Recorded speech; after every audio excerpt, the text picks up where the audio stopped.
Welcome back to Beyond Religion, X 2 by 2 Stories of Deconstruction, where we talk with people who have left the 2 by 2 church and whose beliefs have moved beyond Christianity and organized religion. Today, I am joined by my friend Kristen Grooms. Thanks for being here, Kristen. Thank you. And you can call me Kris. It feels so official to be Kristen.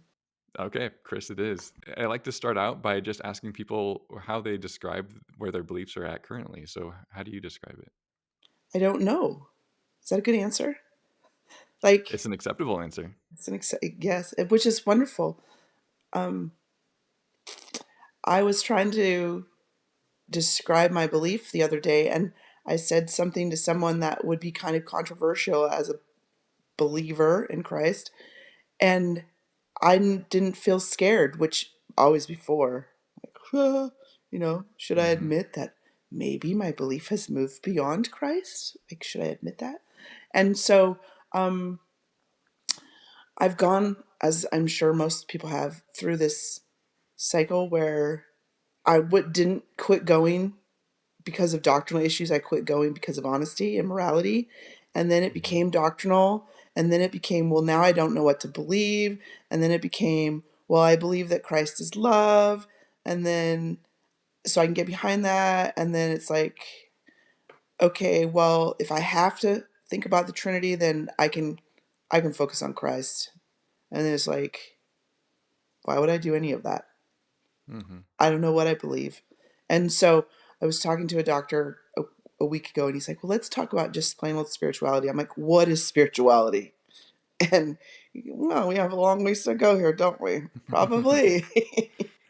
I mean, when you think about the context of the two by twos, it's like spirituality was woo woo, you know? So Right. I don't even know what that is anymore. He goes, well, I look at it as it's just love. You just love. If it doesn't revolve around love, then, and I'm like, okay, sure, I guess, maybe. I don't know. I'm not like hyperventilating about it anymore. Going into Yeah. cold sweats, terrified I'm going to hell. Is there hell? Probably not. Did I say that out loud? Oh my word. It is a lot. And the spirituality, just that word, as you kind of just described, it has a different definition for every person that talks about it. And so I've had that same question myself, like, what is spirituality really? Because you talk to 10 different people and you get 10 different answers. Yeah. So so there you go. There's where I'm at. And when I mentioned to a friend that I was feeling a little disloyal talking to you, and they were like, "Well, why were you feeling disloyal?"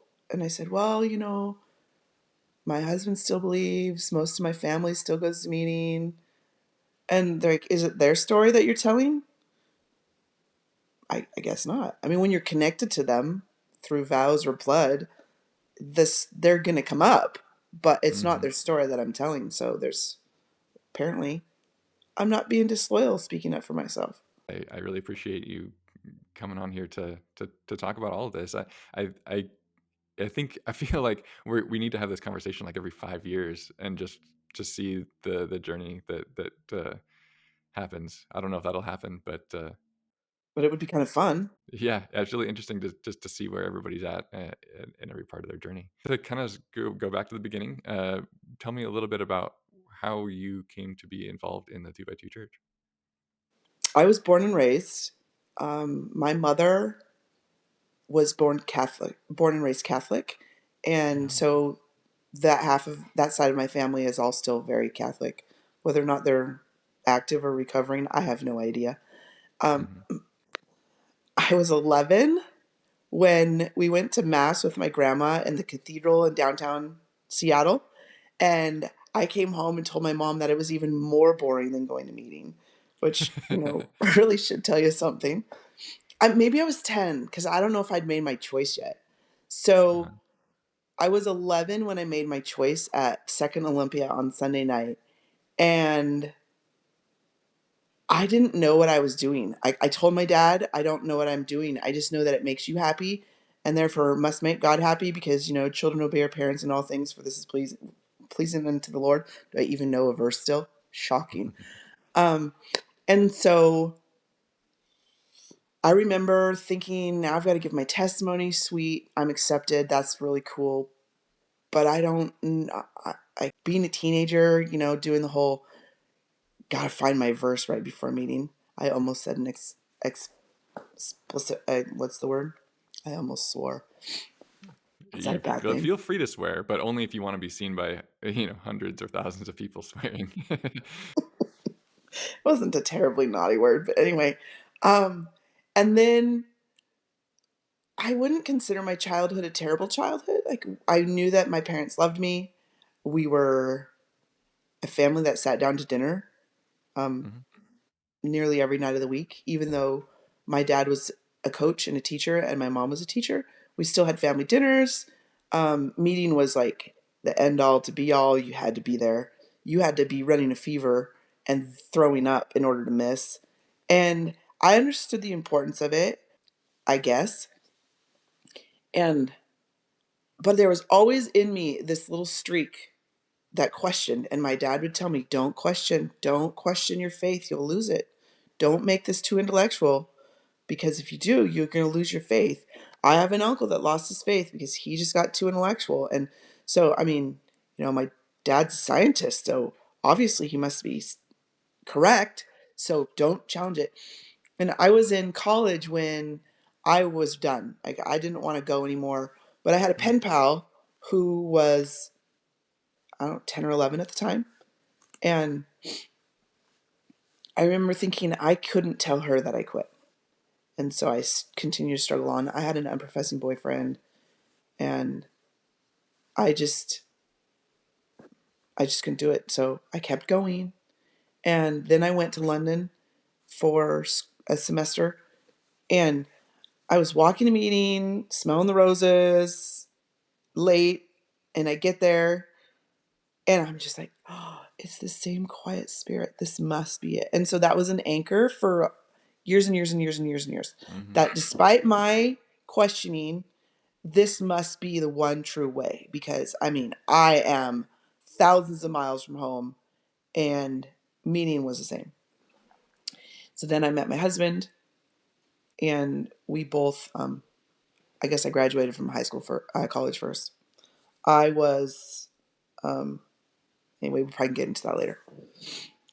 After I met my husband, we got married, we moved to Reno, and we were there for 5 years. There was a guy in Reno that I don't know what he did. He went to jail, but it split the field because the father was mm, like, "I'm pressing charges," and the field is like, "You need to forgive him." And so that was like the first real question mark. But I kept going to meeting because I was very faithful, right? Very faithful. mhm, mhm, Beat my children, did the whole "you will be subordinate and quiet and meeting" kind of thing. So many mhm, regrets. Um, and then we moved back north to Washington, and we had meeting in our home, Wednesday night meeting. We went to meeting just like around the corner for Sunday, and mhm. one meeting I refused to go because we'd had an argument so severe. I was like, I can't find the spirit. Just go without me. None of us went to meeting. And I didn't die. Anyway, so then when the Dean Brewer thing happened, we had gone through our own family crisis. And so I was trying to move through that. And so I didn't really pay attention. And then um, a friend of mine called, and she was like, "How can you?" I was like, "I can forgive him if I want to. How can you forgive him? How can you do that? That's just you're complicit." And I'm reading Abby's posts, and she's like, "You're complicit," and I'm like, "I'm not complicit," you know. Yeah. And I started asking questions on the Exposing the Truth site, and my mom's like, "Well, I hear da da da da," and she asked me this question, and I was like, well, "I never said anything like that." And she's like, "Well, I don't know. I was told you did." Come to find out, she'd read it, and she knew exactly what I'd said. And I was just like, "Seriously, mom? I can't believe it." And then she says to me, "Well, what if you quit going to meeting?" I'm like, "Well, what if I do? I have no intention of it. I'm just seeking answers." And she's like, "How would that reflect on my parenting?" I was like, "I am 51 years old, mother. I think we can go beyond your parenting. With two adult children of my own, we're not worried about how you parented me." Anyway, so yeah, by the next March, so a year and a half ago, I was just done. Mhm. I was done. my husband kept saying, well, why don't you just quit? Well, why don't you just quit? Well, why don't you just quit? I'm like, well, if I quit, I'm going to hell, so I can't quit. Something's keeping me here. And by March of 24, I was like, I'm done. I'm out. Goodbye. See you later. Wow. And and from then till now is when the whole deconstruction of religion started. And you're like, Mhm. what, Kris? You'd want to participate on my podcast? I had no idea. I'm like, well, neither did I. So there makes two of us. Yeah, I was very surprised when I got your message, and, just for a little bit of background, you know, we know each other from back when I was dating Abby, and you actually had given me a place to stay while I was visiting Abby when she was in college, which I've always really appreciated that that was available to us. You know, it's funny because really you gave us a place to stay so that we wouldn't give the impression of, Of you know, evil. any illicit activity. You know, that we wanted to make sure we weren't, you know, staying the night over at her apartment together. But yeah, it's been. I've always had a good memory of that experience. And I remember, you know, you and all your kids, which were, you know, tiny at the time, and you just it felt like, and maybe, you know, this is just my impression, but it felt like you had just an honesty about the way that you know, conducted yourself, and, you know, you were still, you know, fully in and all that, but I don't know, I just I could tell that you were going to leave someday. Well, the thing is like, how did I not leave sooner?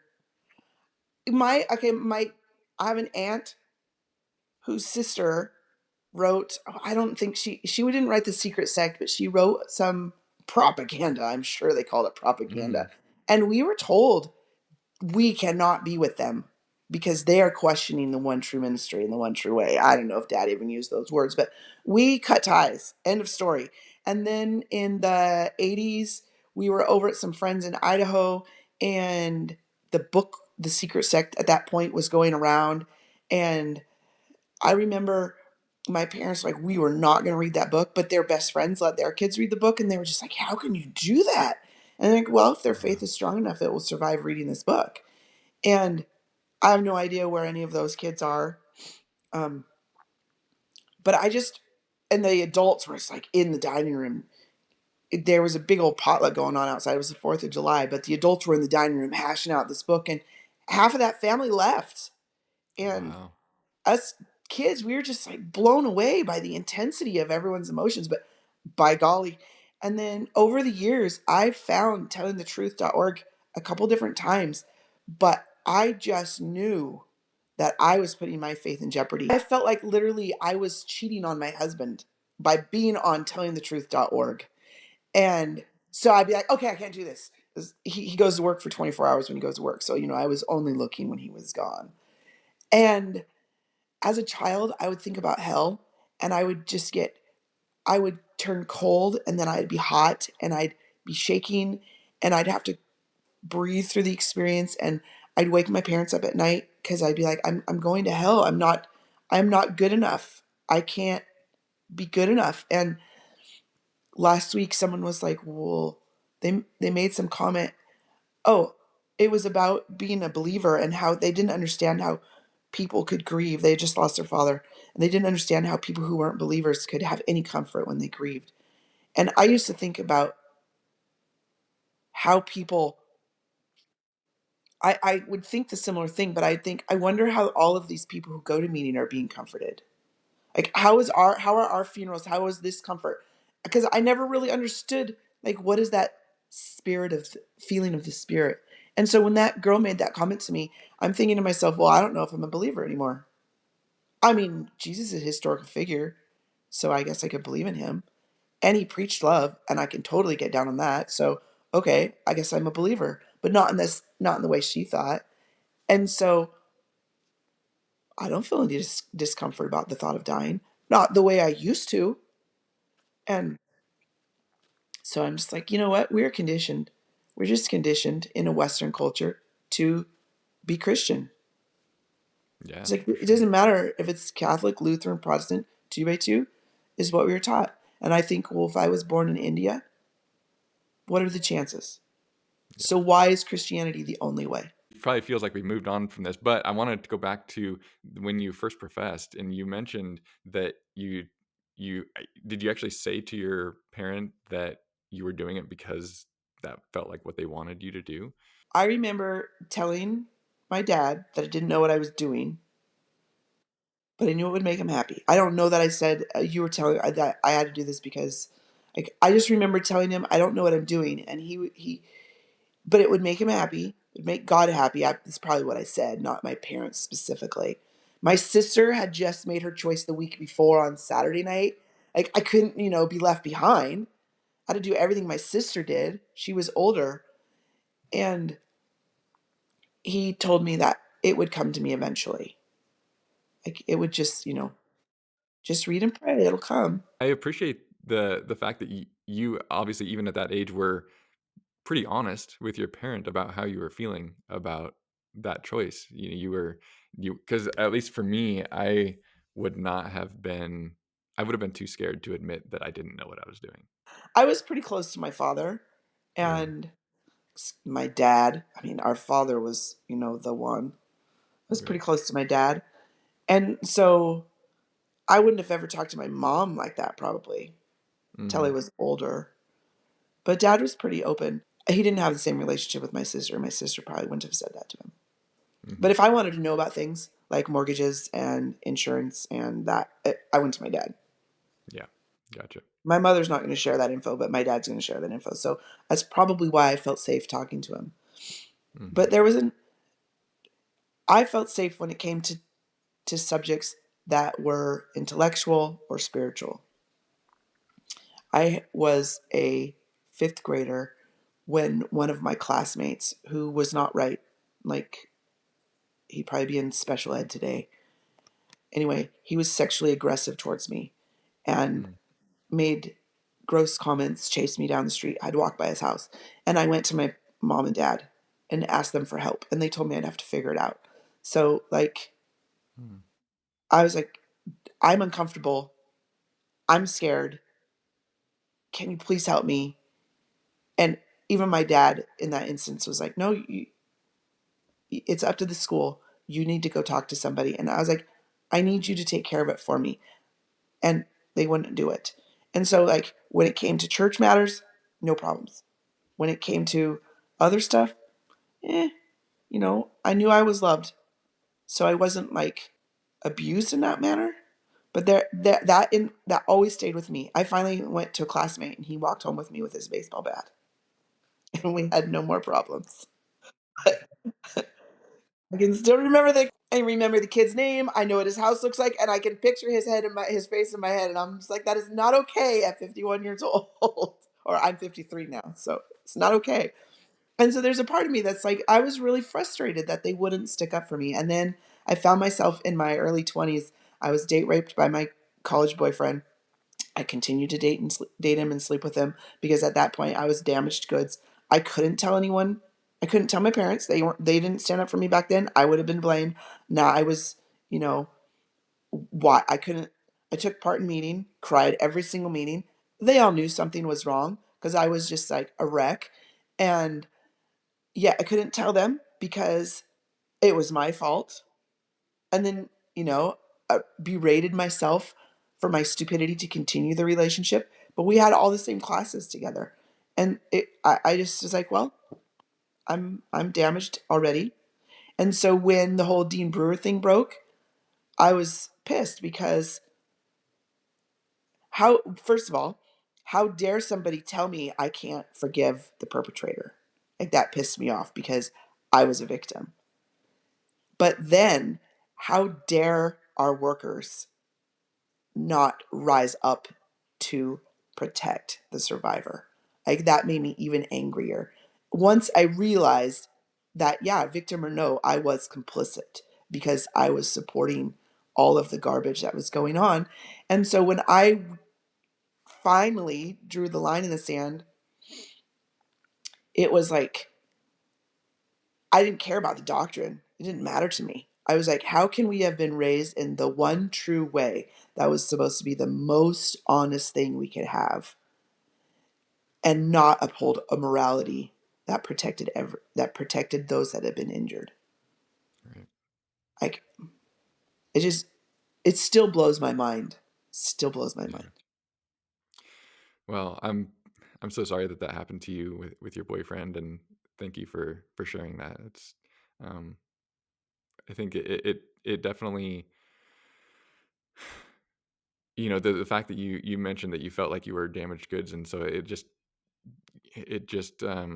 didn't let you feel like you could speak up about it is such a recurring theme that me and Abby have heard for the last 2.5 years. It's just the church did not empower women at all, or survivors, I should say. Oh, it didn't empower women. It's like, and Yeah. it's interesting you say that because I, in my desire to be fair, I'm always like, well, society doesn't empower women.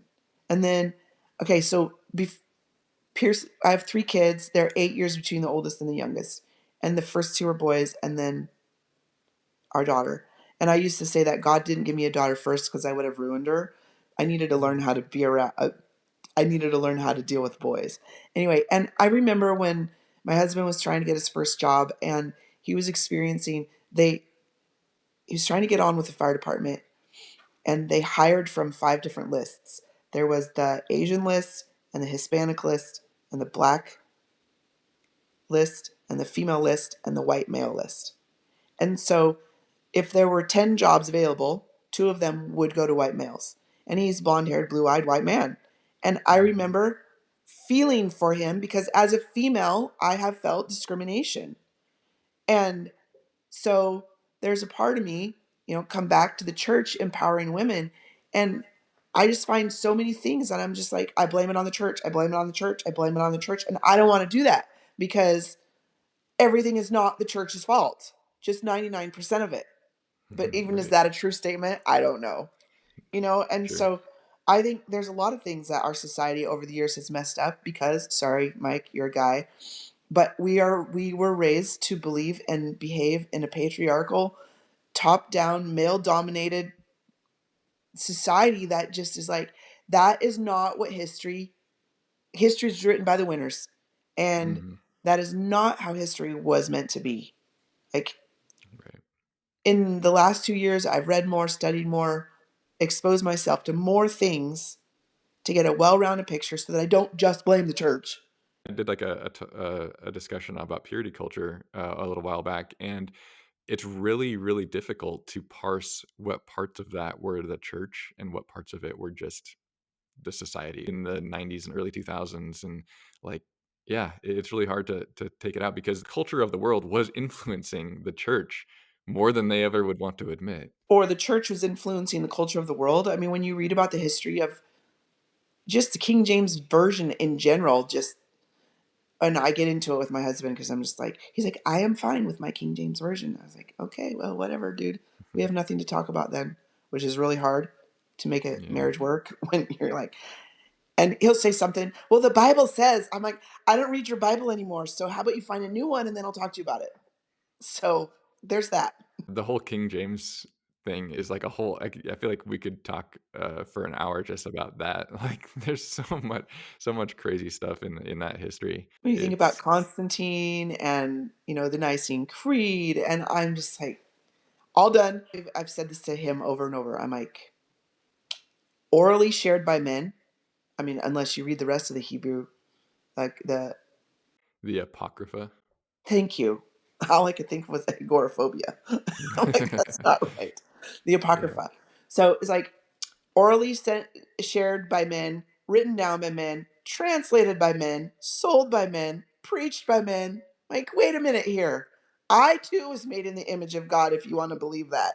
So therefore, what happened to the woman's voice? You just described right there, just the formation of the Bible.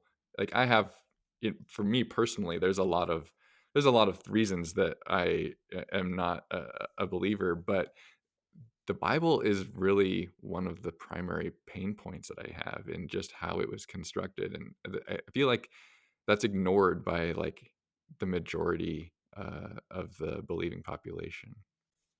I would have to agree with that. It's just, here it is. Here's your little platter. Eat your Mhm. beans and bacon, which isn't exactly healthy if that's all you're eating. Anyway, yeah, I haven't chosen to read my Bible since I quit going. Mm. I have once or twice, in the first few months, I once or twice opened my Bible app, but I finally deleted that too. And then every once in a while I'll be reading something and there will be a verse that pops up and I'll be like, I think I want to check that out. This is another thing I've had a beef with. It was always such a big deal when you'd see someone bow their head in a public place. Well, look at that. They're praying for their meal. And I don't know if this is a fair beef or not, but when I realized that the reason people are being harmed is because people are closing their eyes, either figuratively or ideologically, closing their eyes to the harm that's happening, I refused to then bow my head and shut my eyes. I was like, I'm done. I'm no longer, Mhm. like, we'd be in meeting, the few I went to before I left. I'm like, nope, I'm not bowing my head and I'm not shutting my eyes. I am keeping my eyeballs on every single person I'd watch. Like, I'm some salute that's going to solve the issues of the world. Anyway, and then praying for the meal. I'd be like, excuse me, why am I never thanked for all the work that I did to put the meal on the table? It's like, I love Right. that we're thanking God and everything for the provision, but I did the work. Hello? Look at me. I mean, Yeah. not that you need thanks to survive, but it's, a little appreciation is nice once in a while. Thank you, God, for the provision and for my wife who actually was willing to cook for me. Like, that would have been nice. But anyway, I quit. I just couldn't do it because it was the same prayer 3 times a day. And the whole idea of it's not supposed to be habitual or vain, praying in vain. I'm like, I just couldn't do it. I'm like, no. And so thankfully he just let it go. He just, he just bows his head and says his grace. And my daughter and I will like take a bite and chew it quietly, and then dinner can move on. But if he forced me to say grace, I would probably go eat in a different room. And it's not that I've started to say, like, I'll sit down to eat and I'll be like, thanks. Okay, I can eat now. So it's not that I Mhm. don't believe that thanks shouldn't be given. It's that this rote habitual thing is just not correct somehow, in my opinion. What I'm hearing is it sounds like that there's a a level of trauma associated with the act to a degree. I don't know if it's trauma necessary. I don't know. I don't know. Yeah, maybe trauma is not the right word. Trauma is kind of a heavy word for something like that. But absolutely, definitely, I'm not a perfect person and I make stupid mistakes and I say stupid things and I hurt people's feelings. But somehow the morality that was instilled in me, well, I think it's just because we dealt so much in black and white. If hurt is being caused, then there's immorality in the action. Whether there's black, white, or gray, it doesn't matter. And so if we're not sensitive to what potential hurt is being caused, then I feel again there's an immorality in the action. And you don't have to be a believer to recognize if hurt is being caused. Mhm. So I'm not a perfect person, but that was one of the things that I struggled with was recognizing and blurting out the entire world what my imperfections were. But that was one of the major things was we're such sinners, we're such failures, we need to. And I'm just like, no, there's a morality or an immorality. End of story. We shouldn't be like, well, I struggled to tie my shoe correctly, so therefore I sinned today. So many bigger issues, but that wasn't. I'm totally going away from where we were at, but anyway. No, that's okay. So that's why I'm like, I don't know if trauma can be associated for all of the anger that I feel, but maybe it is. It just makes me so angry. Like the Mhm. thought of praying, mom didn't get recognition for the hard work she did. And why not in our prayer before the meal? We're praying for the thankfulness we should feel for the guys who are willing to go work and put their family first. Like there's so much more than just we thank you for the people who go and preach the gospel and put the food on our table. Like Right. I just thanks could be part of our regular everyday life. End of Mhm. story. Thanking God in our prayers for, like, people.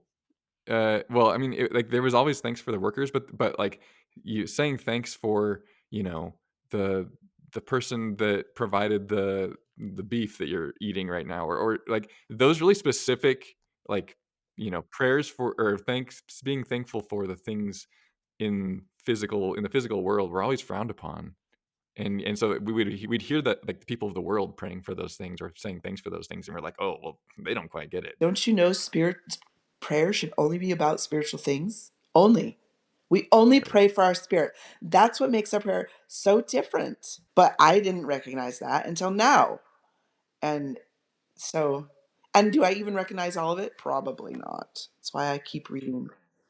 The first counselor I saw, she said, Kris, I think you need to bill me. I said, why? Because every time you come in, you've given me at least one, if not two, new books that I need to study for my practice. And, and I was like, well, there's no point in doing this work if you're not going to do the work. So it's just sometimes the work is really heavy. But what has been most helpful for you in kinda coming away from religion a little bit and examining it through that kind of a new lens? The very first book that I started to read was a book on self compassion by Kristen Neff. And that was really helpful because we're taught, I mean, the whole acronym of joy, again, that just pisses me off.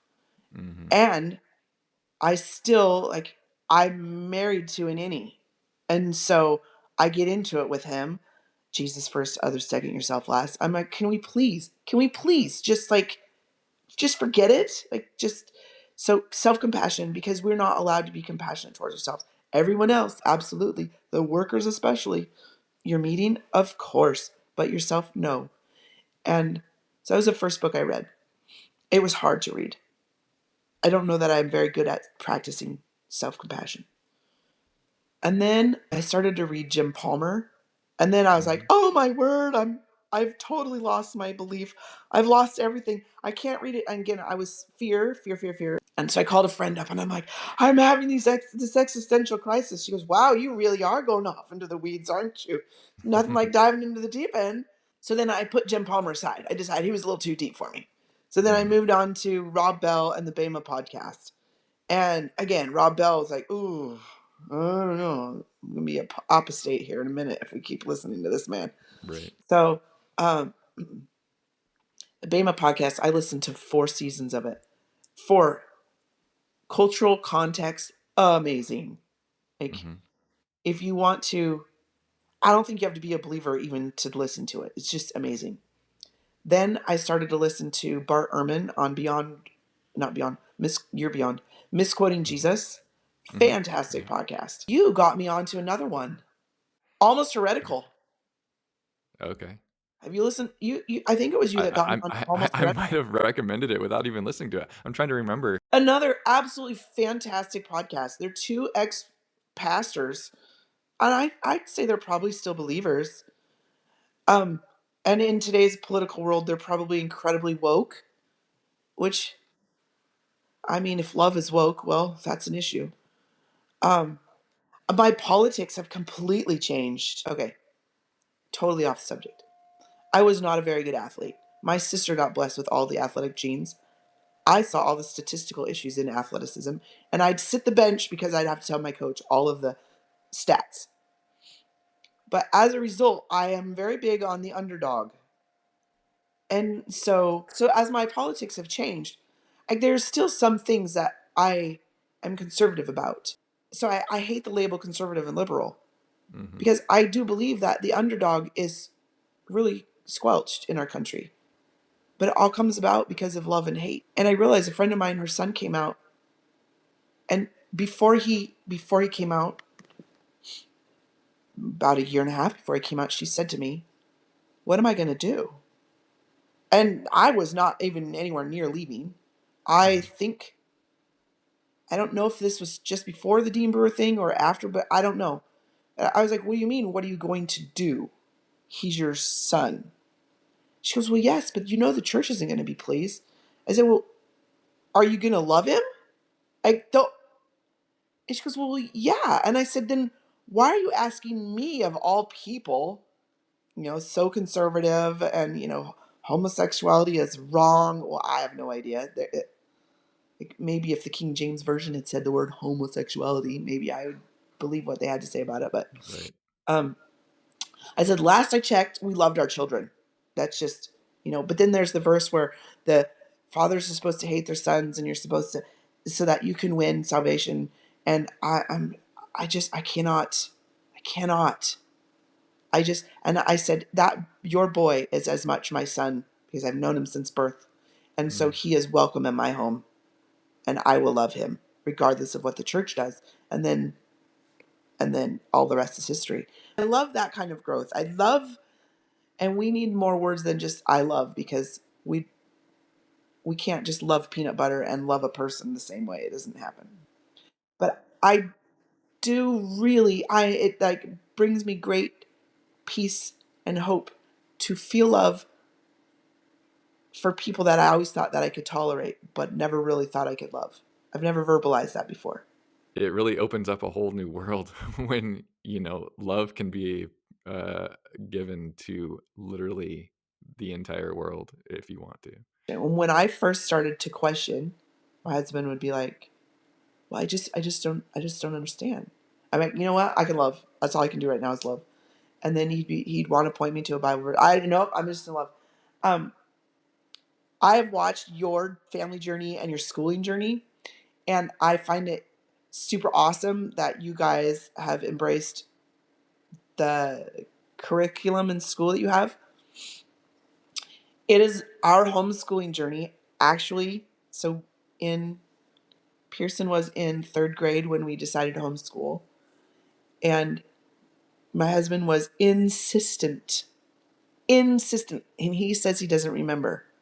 But we were searching for a curriculum, and he was insistent that we not use a Christian curriculum.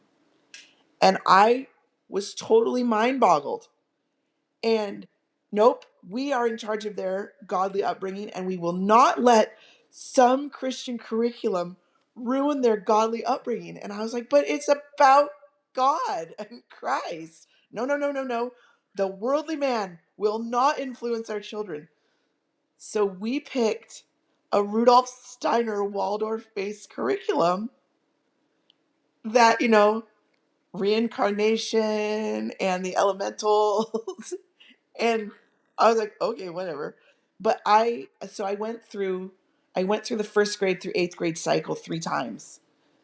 And um, I took Pearson third through eighth. I took Josh first through eighth. I took Cora kindergarten through eighth. And then I went back and I started again. And in that 15 years, I read about and lightly studied Buddhism, Confucianism, Zoroastrianism, Islam, Mormonism, Judaism, Catholicism, Christianity, like all these religions. And by the time I left, I have to credit it to all of that study, because I don't think I would have seen. And I kind of chuckle behind my hand because I'm like, dude, you're the reason I'm like, not the 100% reason, but you made me think. And you're not supposed to think about your faith, remember? Just supposed to blindly follow. As you were talking about that, I realized it's a really good thing that the workers have not built a education curriculum. That's the only reason that I think a lot of even two by two homeschoolers often do lean toward the more secular curriculums, because the other Christian curriculums are not their version of Christian, so like they're kind of just as bad as this as a secular curriculum. Yeah, I just found that so strange, but it's true. And the whole purity culture is also tied into those Christian curriculums. I was so glad not to have to teach that. I mean, I'm super open with my kids, and I I use the scientific words. We bring things up. I just flat don't want them to feel unable to talk about anything. And I remember being a small child and going to my grandparents. So my grandpa on my dad's side was born and raised, I think, and my grandma on my dad's side met the truth when she was a little girl. So I would be considered third generation. And they had the workers in their home all the time. They got the mail in the Mount Vernon area. And I hated Bible studies, hated them. I just don't understand why we did so many things we did. Because some old man decided that that's what we were gonna do Okay, 100 years ago. okay, but don't you just like some old man? Do you not still wonder, despite everything that I just said, despite all of the things that I think now, I'm just like, I can't even put it into words, that there's just a remnant. Like one of the workers is like, there's a remnant, there's a remnant, there's a remnant. But it speaks to me of these workers that have left and have no belief too. It makes me, I don't know why it should make me so sad, but it makes me so sad. And why can't the people who are still in recognize, why is it shameful? There's the words. Why is it shameful to admit that maybe it was an old man from Scotland or Ireland that created it? People are proud of Right. Peter being the rock that the Catholic Church was built on. Right. Like, I don't understand. Yeah, I don't understand either, especially in the face of so much evidence of it. Of William Irvine being the originator. Like th- every other church, well, I don't know about every, but most other churches, they embrace the fact that they were started by somebody, 100 years ago, 200 years ago. Um, and I think it's all tied into the fact that William Irvine eventually was excommunicated. Had he died in the within the church and lived his whole life as a worker, maybe we'd probably have a very different looking outlook on the origins. Has Dean Brewer been excommunicated? That's a good question. I would imagine kind of not, at least for some people. His sermons are still sitting in notebooks. Yeah. But William Irvine was excommunicated because Yeah, because of his doctrine, I think he started having he started spouting off about like more apocalyptic end times stuff that was just in crazy. He didn't in really there. hurt anyone. No, right? But Dean Brewer and all the others are Yeah, just they're just human. They're just human. That's what I get here in my household. yeah, We're all human. I'm like, we are, aren't we? Human. So yeah. this is my, I don't know if I should admit this. This is kind of my, it's not really a soapbox, but I'm just like, okay, I'm human. And I too was made in the image of God. And I have a girlfriend who she was my best friend. And then she left the church and I couldn't believe that she could leave because she had, made all these vows and we lost track of each other because that's what we were taught to do. Hmm. And now I'm like, and we've reconnected, which is wonderful. But she said to me, Kris, God in your mind is just the Judeo Christian God, but he's so much more if you want to believe in God or a creator. She said, you need to keep reminding yourself, if you choose to believe in God, that it's not the Judeo Christian God you're believing in, but so much bigger. And I'm like, okay, fine, sure. Not quite sure I can wrap my head around any of that yet, but that's okay. I'm actually okay with that, which is shocking. But being human, we were taught that being human was bad. We are Hmm. bad because we are human. Human can do no good. But if human is made in the image of God, who is both good, who does both good and bad, if we're going to believe in God the Creator, or does he do bad, or does bad just exist because good wasn't happening at the time? I don't know. Way down in the weeds. But why can human not be good? Human is good. I do good things because I'm human. And that's my goal lately in the house. It's just be like, well, that was so human of you. Well, how good. Well, you Yeah. showed love. How human. That's lovely. And my husband's just like, I think he probably wants to pull my hair out, not just his. How could you say such things? Like, Right. someday maybe you'll quit going to. Someday, maybe. There's so many things, Mike, that go into my head and then they want to just come out. And I'm like, nope, we got to stand in order here. um, Tell me a little bit about what it was like getting your haircut short for the first time. I couldn't stop grinning. So I told you when I was in college I wanted to quit. And I went to Yeah. London for a semester and they don't use hair dryers because it uses so much electricity. Well, they didn't back then. They probably still don't. But anyway, so when I was there, I cut my hair to my chin, all of it. It was all one length. Okay. And I happened to run into my Catholic cousin who was in England. We just ran into each other in a random cathedral in Oxford. And she's like, "You got your hair cut." And I said, "You can tell." How stupid of me, but whatever. So when I came home, I wore my hair in a ponytail for a couple months in the hopes that it would grow out long enough that my mother wouldn't notice. I mean, that's pathetic. I was 21 years old, but whatever. Right. So it's always been a battle. I want my hair shorter. My mom wants my hair longer. It's my freaking hair. I can do whatever I want with it. Well, then I went through years and years and years and years and years of chiropractic, acupuncture, and physical therapy for a permanent neck injury. And I finally just cut my hair shoulder length, and my husband was okay with it because of the amount of money and the extensive therapy I've done to try and rehabilitate my neck.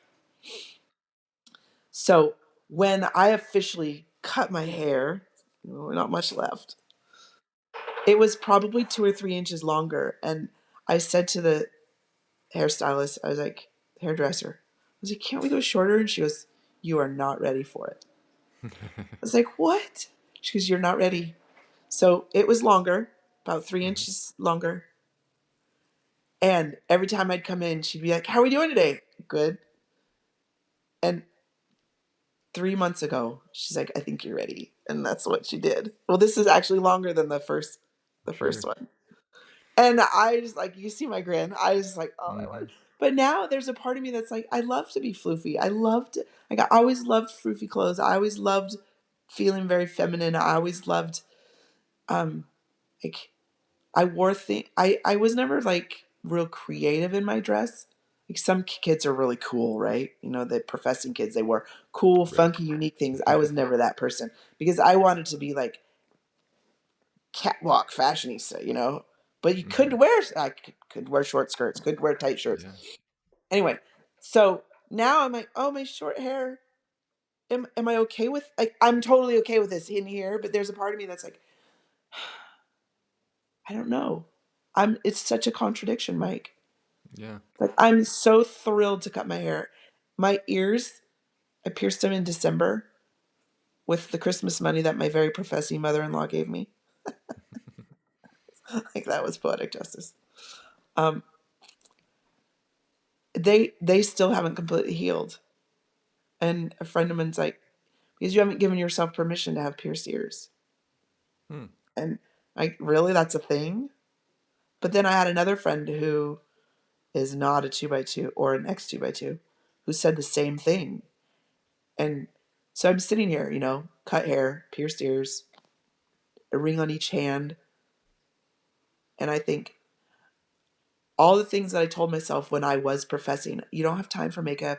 You don't have time for haircuts. You don't have time for this. Oh, it's so expensive. You don't need that. It's not what we do.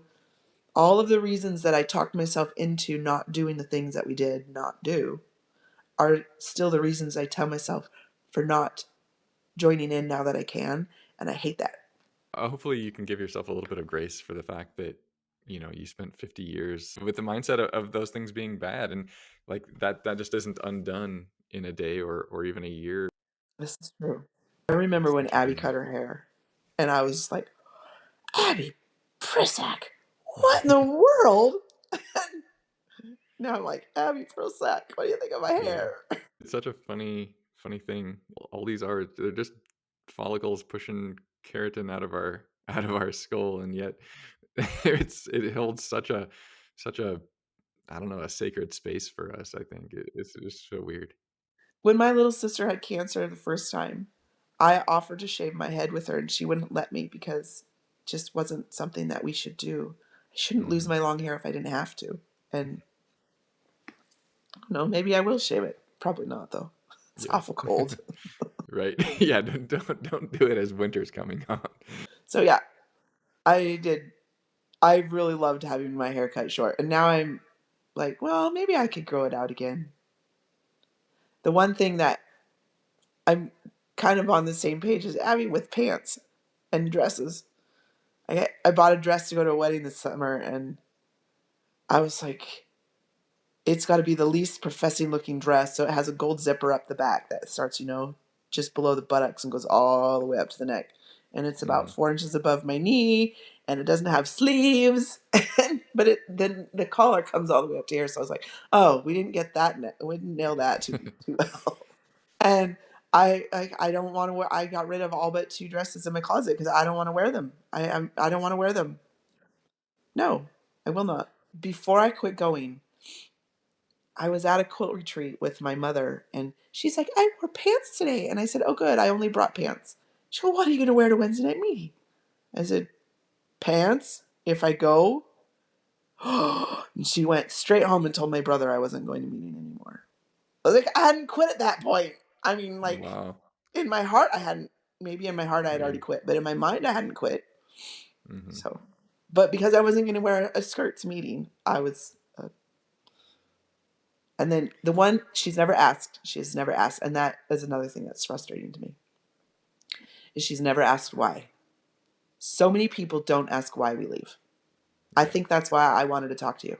It's so common, and I think it's a defense mechanism. I never asked when my friends left. Right. Neither did I.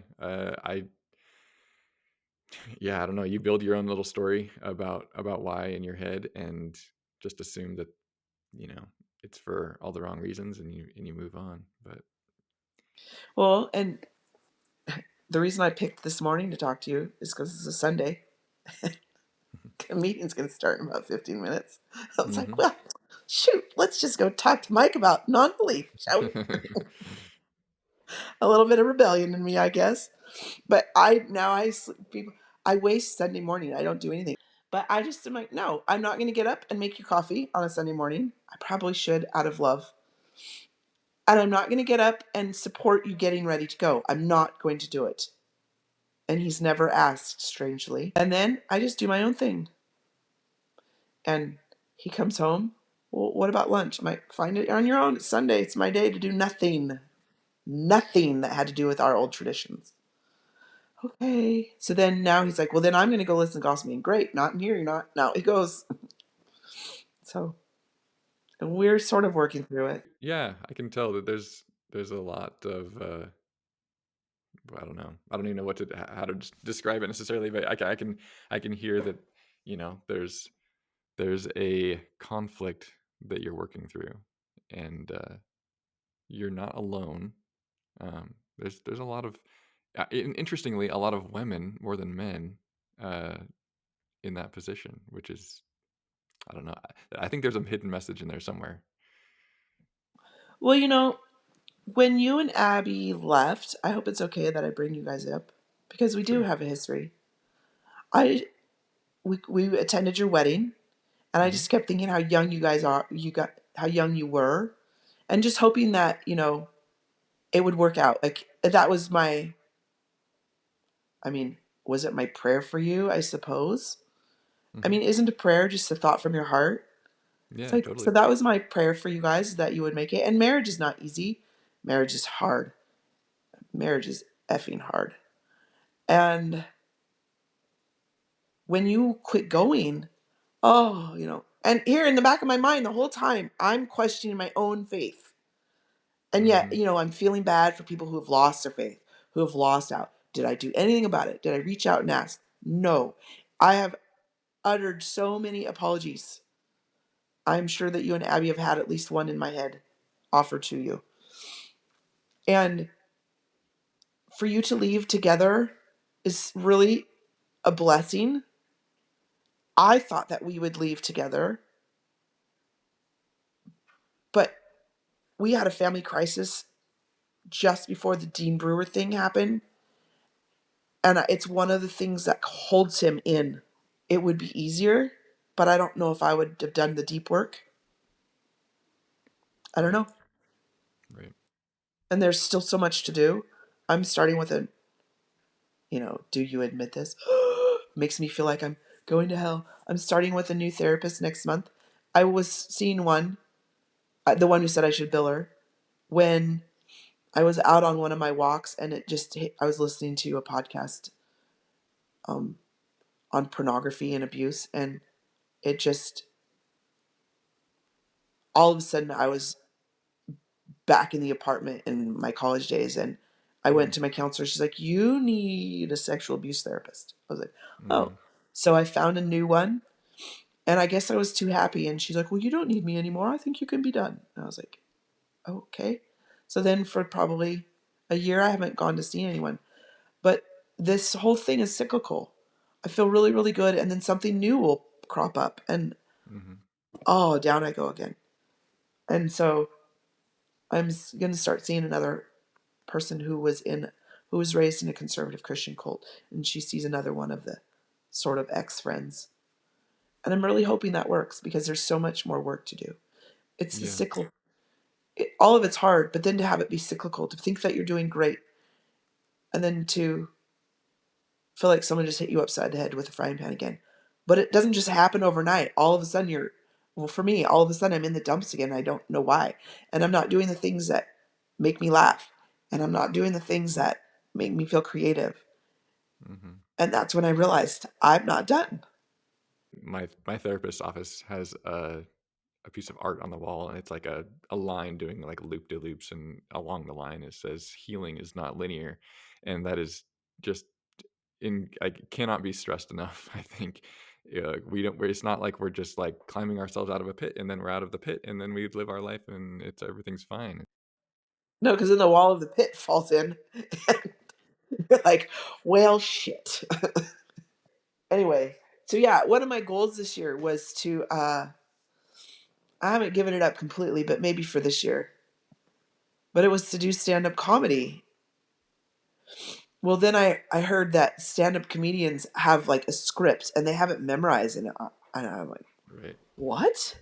Like, do you actually prepare to do stand up comedy? And so I've tried to do that. And I just like done, toast, over. And I'm like, well, so much for that goal. But I have a friend who keeps pushing my buttons. And yet I don't even know where to start because I just get so sad and so depressed. And I'm like, there ain't no way I'm going to be a stand up comedian if I cannot figure out how to control that cycle in some manner. And maybe Mhm. it'll never be controlled. I I did a play I last year. oh, did you? Very cool. I was the comedic, I had the comedic part, the comic relief, that's what it's called. Mhm. Yeah, I was Mavis.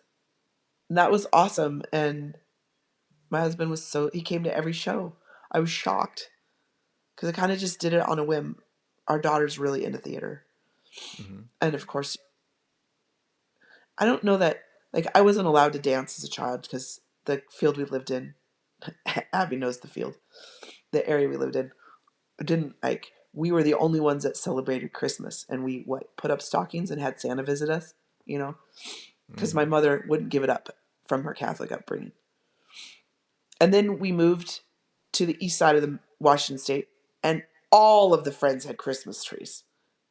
Oh, And we're wow. like, we have fallen in a rabbit hole. We live in Alice in Wonderland. What in the world? And so ever since then, I've had a Christmas tree. So we've had Christmas trees since we were 13. So this whole breakout of people getting to celebrate Christmas finally, I'm like, well, I've celebrated all my life. I had really liberal professing parents. In some ways, we Yeah. were allowed to do sports. We were allowed to go to prom. Um, I was allowed to curl my hair, but one of the workers, he's all, I was so disappointed to see our sweet professing Kris come down come into the gym with her hair in curls.